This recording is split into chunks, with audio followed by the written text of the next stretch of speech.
சாய்ராம். நம் அன்பான ஷிரடி சாய்பாபா, நம் அன்பான பகவான் ஸ்ரீ சத்ய சாய்பாபா இருவரின் ஆசீர்வாதம் அனைவருக்கும் கிடைக்க அவர்களை வணங்கி அவர்களின் ஆசீர்வாதத்தை நாம் பெறுவோம்.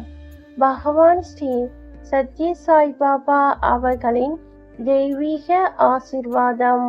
கண்கள் மற்றும் நாக்கின் மீது கட்டுப்பாடு செலுத்துவது ஏன் முக்கியம்? பகவான் ஸ்ரீ சத்ய சாய்பாபா அவர்கள் இன்று நமக்கு அன்புடன் நினைவூட்டுகிறார்கள். இறைவனை நோக்கிய பயணத்தில் மனிதன் தனது ஆசைகளை அவை அவனது அனைத்து துன்பங்களுக்கும் காரணமாக அமைபவை படிப்படியாக குறைத்து கொள்ள வேண்டும். ஆசைகள் இன்றி மனிதனால் வாழ இயலாது என்பதே உண்மை. ஆனால் அந்த ஆசைகள் நியாயமான எல்லைக்குள் அமைந்திருக்க வேண்டும். ஆசைகளை கட்டுப்படுத்தாமல் உண்மையான மகிழ்ச்சி என்பது சாத்தியமே இல்லை.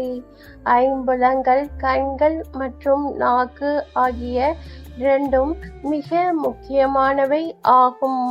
அவற்றின் தனி தத்துவமான முக்கியத்துவத்தை கருதி அவற்றின் செயல்பாடுகளை கட்டுப்படுத்துவதற்கான வழிமுறைகளை இறைவனே அவற்றுக்கு வழங்கியுள்ளான்.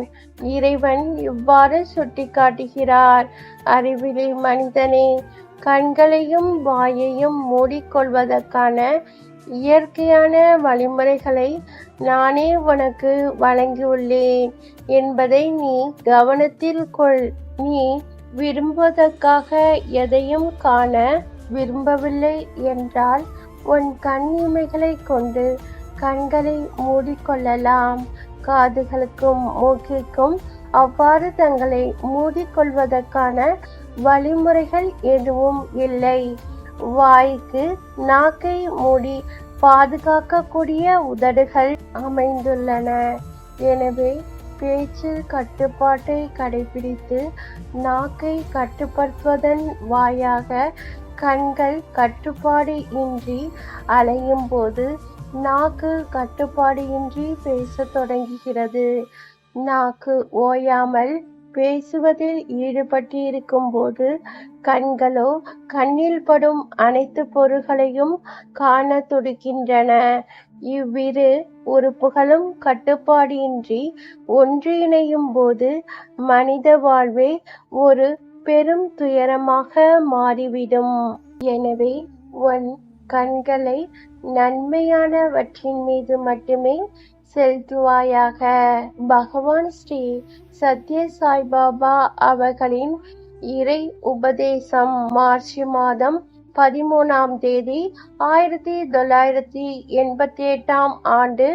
ஆசைகளை குறைப்பதற்கான ஒரே வழி ஏதேனும் ஒரு செயலை முழுமையாக மூழ்கிவிடுவதே ஆகும். சோம்பேறித்தனம் மனம் அனைத்து விதமான எண்ணங்களிலும் அலைபாயுமாறு தூண்டுகிறது என்று பகவான் ஸ்ரீ சத்ய சாய்பாபா அவர்கள் கூறினார்கள். இந்த பதிவை பார்க்கும் அனைவருக்கும் நன்றி, வணக்கம்.